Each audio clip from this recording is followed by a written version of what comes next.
그래서 우리가 저번에 뭘 만들었었냐면 리그레션에서는 우리가 이제 타겟이 있었잖아요. 우리가 예측한 값하고 실제 값하고의 차이를 스퀘어를 썸했을 때 얼마나 크냐, 얼마나 작으냐, 그거를 가지고 우리가 이제 모델에 대한 정확도를 평가를 했었는데, 이진분류 모델에서는 과연 우리는 무엇을 가지고 정확도를 논할 수 있는가에 대해서 고민이 필요합니다. 그러니까 여러분들이 이제 어떠한 알고리즘을 나중에 하더라도 종속 변수가 뭐냐에 따라서 그거를 성능을 평가하는 데 있어서 무엇을 사용할 거냐가 되게 중요해요. 그 성능 평가 지표를 뭘로 결정하고 걔가 어떤 의미를 가지는지 이거를 굉장히 곱씹어 보셔야 되는 부분이 있습니다. 그래서 아무래도 디시전 트리 아까 얘기 드렸듯이 이진 분류 모델에 굉장히 적합하기 때문에 이진 분류 모델에서 쓸 수 있는 방법들이 뭐가 있는지 한번 우리가 볼게요. 그래서 이진 분류 성능 평가에는 생각보다 리그레션의 이제 R스퀘어하고 좀 다른 형태를 띠고 있습니다. 뭐를 띠고 있냐면은 실제 값이 true냐 false냐 두 가지밖에 없잖아요. true냐 false냐 두 가지밖에 없는데 예측값도 실은 true냐 false냐 두 개밖에 없어요.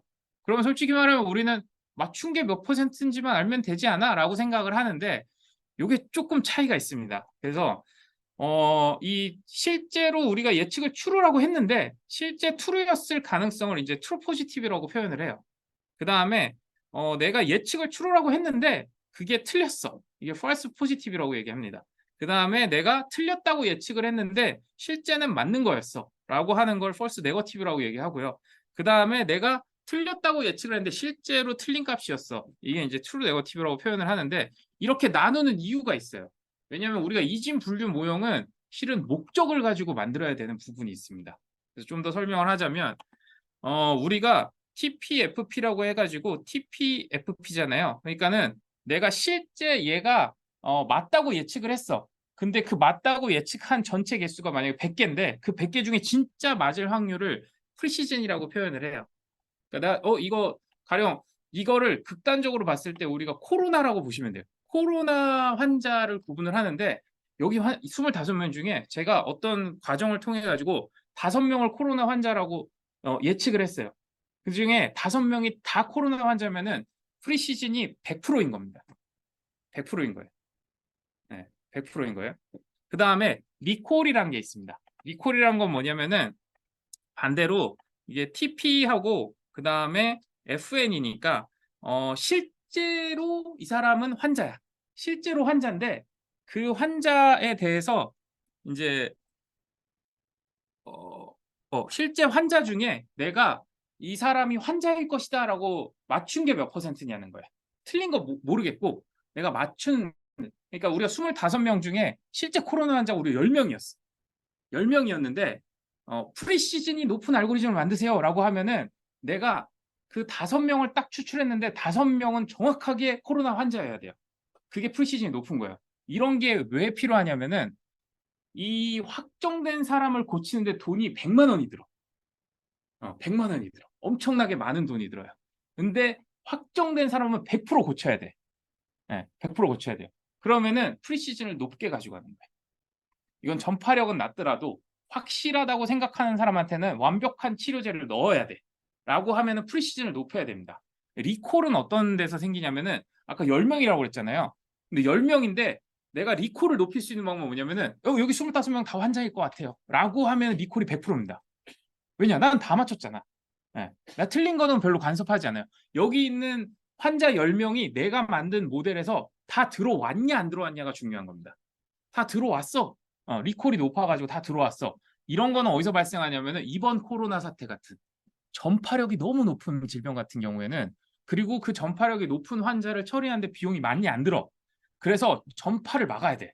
그러면 일말의 가능성이라도 있으면은 무조건 확진이라고 그냥 넣어버리는 거예요. 이런 모델을 만들 때는 리콜이 높은 모델을 만들어야 됩니다. 그러니까 여러분들이 어떤 모델을 쓸 거냐는 그 목적에 맞춰서 써야 되는 거예요. 왜냐하면은 완벽하게 100%다 맞추는 모델은 실은 존재하지 않아요. 잘 존재하지 않다 보니까 이렇게 목적의식을 명확하게 가져가야 됩니다. 그렇게 하고 그 다음에 우리가 생각하는 진짜 에큐러시, 진짜 정확도는 뭐냐면은 요 트루 포지티브하고 트루 네거티브 이 두 가지가 전체 데이터 중에 몇 퍼센트를 차지하는지 정말 정확하게 이게 100%라고 하면은 틀린 것도 틀린 대로 맞은 것도 맞은 대로 정확하게 맞춘 거예요. 근데 이런 모델은 잘 일어나지 않습니다. 잘 일어나지 않다 보니까 애큐러시를 가져가는 거고 근데 그 와중에도 애큐러시를 잘 안 보는 이유가 뭐냐면은 이럴 수 있어요. 가령 조류 독감이 퍼졌습니다. 퍼져가지고 가금 농장에 조류 독감이 발생을 했어. 그러면은 보통 몇 개 정도 발생을 할까요? 1년에 조류 독감이 100개 이내의 농장에서 발생을 해요. 근데 우리나라의 농장 수가 10만 개입니다. 그럼 어떤 일이 일어나면 애큐러시가 높은 모델을 만든다고 하면은 이런 모델이 제일 애큐러시가 높아요. 다 안 걸렸어 라고 하는 모델이 무조건 높아요. 왜냐? 절대 다수가 안 걸리니까. 그렇죠? 그래서 이런 애큐러시의 문제점을 고정한 게 F1 스코어입니다. F1 스코어는 발생한 농장하고 비발생 농장의 비중이 다르기 때문에 그 비중을 이 산술 평균을 통해서 다시 완화시켜 주는 거예요. 그래서 이 100개밖에 발생하지 않은 AI 발생 농가에 맞추고 못 맞추고의 비중이 나머지 99,000개 99,000개죠. 99,900개에 맞추고 못 맞추고의 비중하고 거의 동질성 있게 나눠지게끔 만든 게 F1 스코어입니다. 그러니까 여러분들이 이 이진 분류 모델에 대해서는 어느 걸 쓸 거냐는 정말 분석가의 마음이에요.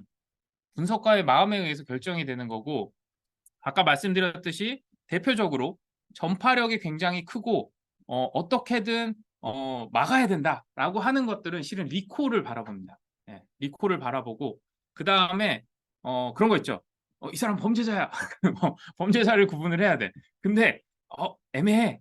그러면 함부로 범죄자로 지목하면 안 되잖아요. 그런 거는 프리시즌을 봐야 된다. 프리시즌을 거의 100%로 높여놔야 내가 이 사람 지목했을 때 이 사람 무조건 잘못됐을 거다라고 판단할 수 있는 정도. 네, 그래서 어떤 현상에 대해서 우리가 모델링을 하느냐에 따라서 이거를 결정을 해야 됩니다. 그래서 이 부분을 잘 이해를 하고 계셔야 되고 이거를 계산하는 방식은 저희가 아까 얘기했던 디시전 트리 클래시파이어로 이 클래시파이를 한 다음에 핏을 한 다음에 프리딕트를 하면 이제 우리가 실제 y 값하고 이 모델이 예측한 모델 예측 y 값하고가 두 개가 있잖아요. 이 두 개를 가지고 생각보다 간단하게 이렇게 공식만으로 이 매트릭스를 다 구할 수가 있어요. 매트릭스를 구해서 여기 컨퓨전 매트릭스라고 하는 게 아까 그 사각형을 그대로 표현을 한 거고요. 굉장히 잘 맞춘 거예요. 70개하고 48개 맞췄으니까 두 개만 틀린 거고요. 그러면 이제 프리시즌은 얘는 뭐 자기가 예측한 것 중에 100%다 맞았으니까 1.0인 거고 리콜이 지금 떨어집니다. 리콜이 지금 두 개를 못 맞춰냈어요. 두 개를 못 맞춰냈기 때문에 리콜이 떨어지는 거고 그 다음에 애큐러시는 98%고 F1 스코어는 오히려 좀 더 낮습니다. 네, 좀 더 낮게. 그래서 여기는 지금 보면은 감소 지역이 농가가 원래 50개를 다 맞춰야 되는데 감소 지역을 맞춰야 되는데 두 개를 틀린 거예요. 두 개를 틀렸기 때문에 그 두 개 틀린 만큼 70대 50이다 보니까는 이거 틀린 게 좀 더 비중이 크다. 예, 그래서 98%가 아니라 97.9% 정도로 F1 스코어가 표현이 됩니다. 이해되세요? 이거 이해 잘 하셔야 돼요. 이거를 이해를 잘 하셔야 나중에 여러분들이 어떤 모델을 만들든지 간에 이게 이진 분류 모델을 만들게 된다 그러면은 요거에 대해서 개념을 잘 잡으셔야 돼요. 그러면은 혹시 이런 거 보신 적 있나요? 이거 본 적 있다. 디시전 트리도 안 봤는데 이걸 봤을까 싶긴 하지만 네. 우리가 이진 분류 모델에는 무언가 좀 다른 기준이 하나 더 있어요. 뭐가 있냐면은 아까 보셨듯이 우리가 디시전 트리로 이렇게 내려오잖아요. 디시전 트리로 내려오면은 다시 돌아가 볼게요. 자, 이런 모델이 만들어졌어요. 이런 모델이 만들어졌을 때 우리가 예측은 자 이게 추론 과정을 한번 볼게요. 추론 과정은 여러분들이 새로운 데이터를 넣어줬어요. 넣어주면은 저 위에서부터 질문지를 받으면서 내려가는 겁니다. 그게 이 공 떨어지듯이 이렇게 내려가서 마지막 주머니에 딱 도달을 하게 되면 그 주머니에서 지금 현재는 뭐라고 그러냐면은 여기 실제 과거의 데이터에서 여기 보면은 밸류가 두 개가 있고 네 개가 있잖아요. 이 두 개가 있고 네 개가 있으니까 네 개가 더 많으니까 네 개가 있는 감소 지역 도시다 일로 떨어지면 이렇게 표현을 하는 겁니다. 그러면 얘는 솔직히 보면은 6개 중에 4개잖아요. 6개 중에 4개의 확률로 얘는 감소 지역인 거예요. 근데 이렇게 생각할 수 있어요. 나는 리콜을 올리고 싶어. 리콜을 올리고 싶어가지고 이런 아슬아슬한 만약에 퍼센테이지가 있을 때 나는 이렇게 정확하게 50%가 넘어가는 거를 가져갈 게 아니라 한 20%만 돼도, 그러니까 이 주머니 안에 감소 도시가 하나라도 있어도 나는 그 주머니에 들어오는 거는 다 예측을 감소 도시로 할 거야 라고 할 수 있어요. 이해돼요? 그러면은 여기 보면 감소도시, 감소도시, 비감소도시잖아요. 근데 이거는 비감소도시가 100%니까 당연히 비감소도시겠죠. 그다음에 감소도시. 이게 비감소도시로 돼 있어요. 왜냐? 15개가 비감소도시고 4개가 감소도시잖아요. 이거는 애매하다는 거예요. 그럼 여기서 내가 만약에 나는 4개가 있으니까 나 이것도 감소도시로 할래. 리콜을 올려야 돼 나는. 감소도시 무조건 잡아내야 돼. 나 이건 감소도시로 할래. 그러면은 지금 이 모델이 바뀝니다. 어떻게 바뀌냐면은 감소 도시를 더 많이 추정하기 시작해요. 그럼 우리는 무슨 기준을 하나 더 정할 수 있냐면 학습을 다 해놓고 내가 마지막 주머니에서 이게 감소인지 비감소인지를 결정하는 그 확률을 50대 50이 아니라 다른 비중으로 내가 마음대로 조작을 할 수 있습니다. 그걸 통해서 뭐를 건드릴 수 있냐면은 리콜의 수준을 바꿔낼 수가 있어요. 이거를 표현한 게 ROC 커브예요. 그래서 쉽게 말하면은 그 이 위에 Y축이 리콜이에요. 리콜인데 이게 지금 0.5를 기준으로 이렇게 나왔을 때 지금 현재 리콜의 수치를 표시를 한 겁니다. 지금 현재 수준의 리콜의 수치를 표시를 한 거고 내가 이거를 좀 더 리콜이 잘 나오게끔 그 기준을 점점 옮겨가게 되면은 리콜 수치가 얼마나 올라가냐라는 거예요. 네, 이걸 가지고 보통은 요 가운데 이 직선처럼 이루어져 있으면은 실은 내가 이 확률표를 움직일 필요가 별로 없어요. 솔직히 얘기하면은. 네, 솔직히 없는데 이렇게 지금 ROC 커브가 이렇게 볼록하게 만들어져 있으면은 더 볼록하게 만들어져 있을수록 실은 이 모델은 거의 움직일 게 없습니다. 움직일 게 없어요. 움직일 게 없는데 가령 내가 여기 같은 경우에 내가 이걸 더 올리고 싶어. 나는 리콜을 올리고 싶어. 이 모델에서. 근데 데이터는 바뀌는 거 없고 당연히 디시전 트리는 데이터가 바뀌지 않는 이상 영원히 바뀌지 않아요. 디시전 트리는. 누가 돌리든 어디서 돌리든 무슨 룰로 돌리든 얘는 바뀌지 않습니다. 바뀌지 않는데 이 바뀌지 않는 상태에서 내가 바꿀 수 있는 건 유일하게 하나예요. 마지막 주머니에서 확률표상 오른쪽으로 옮길지 왼쪽으로 옮길지만 결정할 수 있습니다. 네. 그걸 결정해서 나는 리콜을 옮기기 위해서 점점 더 많은 데이터들이 감소 도시로 책정되게끔 만들려는 거죠. 그래서 요 ROC 커브의 요 안에가 요 안에 부피 있죠. 요 직선하고 요 볼록한 부피가 두꺼우면 두꺼울수록 어떤 현상이 일어날까요? 저 안에가 두껍다는 거는 만약에 모양 자체가 요렇게 생겼다면 이 모델은 어떨까요? 이 모델은 이런 모델은 약간 감각적으로 계속 느껴줘야 되는데 이런 모델은 굉장히 좋은 모델이에요. 솔직히 얘기하면 이런 모델일수록 굉장히 좋은 모델. 왜냐하면은 나눠진 마지막 주머니가 거의 완벽하게 나눠져 있다는 얘기거든요. 마지막 주머니 확률을 내가 아무리 움직여도 리콜 수치가 변화가 없어. 네. 그래서 내가 0.1 수준에 맞춰더라도 거의 나눠지는 리콜의 변화가 거의 없다는 거예요. 네. 근데 만약에 이렇게 생긴 거잖아요. 이렇게 생긴 ROC 커브들이 이렇게 생긴 ROC 커브다. 그러면은 내가 그 기준을 바꾸는 거에 따라서 굉장히 다양한 변화가 일어난다는 겁니다. 이게 쉽게 말하면은 우리는 예측을 0하고 1로 해야 돼. 0하고 1로 해야 되는데 모든 데이터를 예측을 했더니 50개하고 70개로 예측을 해줬는데 50개는 0.000000111로 예측이 됐고 그 다음에 이쪽에 70개는 0.999998899로 예측이 됐어요. 그러면은 우리가 여기서 아무리 기준을 바꿔도 이 분류가 바뀌지 않습니다. 바뀌지 않아요. 근데 우리가 예측을 딱 했는데 120개가 0.499에서 0.511 사이로 이렇게 해서 구분이 됐어. 그럼 어떤 일이 생기냐면은 내가 기준을 요만큼만 옮겨도 얘가 언제든 이쪽으로 돌아설 수 있는 데이터인 거예요. 그럼 이런 모델은 뭐냐면은 굉장히 위태위태한 데이터인 거예요. 위태위태한 모델인 거예요.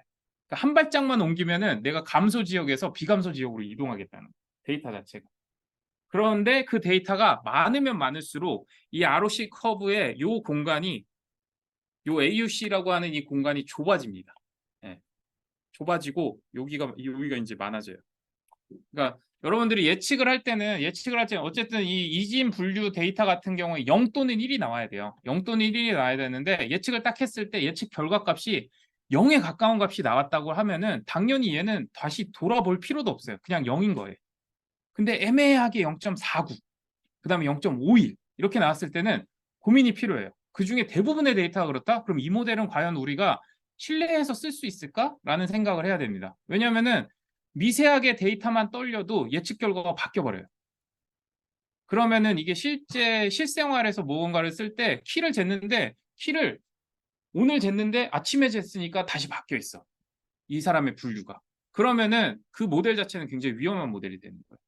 네. 그래서 이 ROC 커브를 생각하면서 데이터의 예측값도 같이 고민을 해보면 이진 분류 모델이 결과적으로 아까 얘기했듯이 프리시즌도 중요하고 리콜도 중요하고 그다음에 뭐 애큐러시도 중요하고 F1 스코어도 중요하지만 이 ROC 커브의 모양 자체도 굉장히 중요하고 그거에 따라서 우리가 고민이 많이 될 수밖에 없는. 나중에 이제 저희가 뭐 뉴럴 네트워크로 분석할 때도 똑같아요. 뉴럴 네트워크에서도 얘가 뭐 벽돌조야라고 계산을 했는데 그게 0.499의 확률로 벽돌이야라고 하면은 고민해야 돼. 이거 진짜 벽돌일까? 애매한데? 이런 생각을 할 수밖에 없습니다. 네, 그거를 표시한 거예요. 그 다음에 이제 디시전 트리 중에 이런 이진 분류가 아니라 요 분류된 그룹 안에서 리그레션 모델을 만들어 가지고 그 리그레션 모델의 정확도를 비교하는 그런 알고리즘을 저희가 이제 리그레션 트리라고 표현을 하고요. 초창기에 되게 많이 쓰였는데 현재는 잘 안 쓰이고 있습니다. 네, 잘 안 쓰이고 있어서 그냥 이런 게 있구나라고 하고 넘어가시면 되고, 그 다음에 아까 우리는 지니 인덱스라는 모델을 썼는데 ID3에서는 엔트로피라는 알고리즘을 씁니다. 엔트로피라는 알고리즘 쓰는데 알고리즘 이 밑에 보시면은 제가 그 20개 데이터로 똑같이 엔트로피를 계산한 도표인데 회색이거든요. 뭐가 차이가 있냐면은 유일하게 1에서 0 사이다. 아까는 우리가 0.5에서 0 사이였잖아요. 지니 인덱스는. 엔트로피는 1에서 0 사이로 나온다. 근데 모양은 거의 비슷하잖아요. 그래서 얘도 작으면 작을수록 불순물이 없는 거고 1에 가까우면 불순물이 큰 이 알고리즘이고, 알고리즘 차이는 계산 속도 정도의 차이만 존재하는 것으로 보면 될 것 같습니다. 근데 이제 C4.5, 5.5 넘어가면서 엔트로피 기반의 디시전 트리가 거의 대부분 자리를 차지를 했어요. 네, 그래서 현재는 아마 엔트로피 기준으로 대부분 계산을 하고 있습니다. 여기까지가 이제 디시전 트리에 대한 설명이고, 여러분들이 처음 보는 데이터 마이닝 알고리즘이라고 하면은 이 디시전 트리를 제일 처음 마주하게 되거든요. 근데 여기서 몇 가지 특징을 아셔야 돼요. 제일 중요한 거는 이제 아까 말씀드렸던 성능 분류 지표.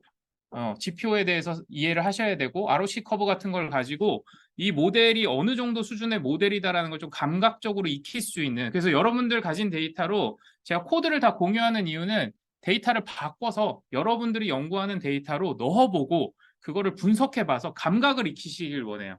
그래야지 이제 여러분께 됩니다.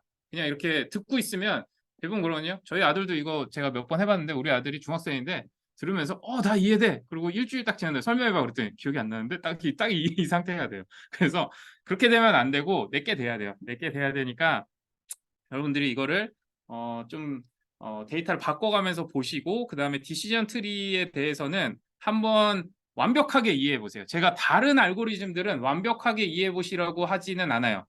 유일하게 뉴럴 네트워크는 완벽하게 이해하기를 제가 추천을 드리고, 그 외에는 굳이 완벽하게 이해하실 필요가 없어요. 그냥 방향성만 아셔도 됩니다. 예. 그런데 디시전 트리는 너무 간단해서, 공식 자체가 다 루프로 되어 있으니까 너무 간단해서 좀 완벽하게 한번 파악해 보시고, 그다음에 이렇게 돌아가는 게 휴리스틱이구나. 아마 기계학습의 거의 근간이라고 보시면 돼요. 이런 노가다를 돌리는 게 휴리스틱이구나. 여기에서부터 모든 출발점을 가져가시면 가장 좋을 것 같습니다.